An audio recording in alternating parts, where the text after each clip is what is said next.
जी नहीं साहब, आपका ये डोर जो है इसमें मुकम्मल हो चुका है।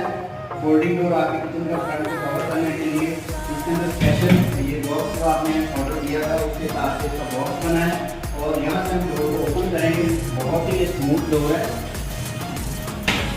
ये हमारा डोर जो है मुकम्मल बंद हो चुका है और इसके अंदर 3 ग्लास ऑन डिमांड आपके मुताबिक ऑर्डर के मुताबिक। और यहाँ से हम इसको राइट से लेफ्ट करते हैं। आप देखें जरा, ये पूरा का पूरा डोर जो है इसके अंदर जा रहा है बॉक्स के अंदर। और अब अंदर से भी आप दिखाएंगे व्यू आ रहा है। जी सर, ये आप देखिएगा कि इसका अंदर से व्यू कैसा आ रहा है, चेक करेंगे।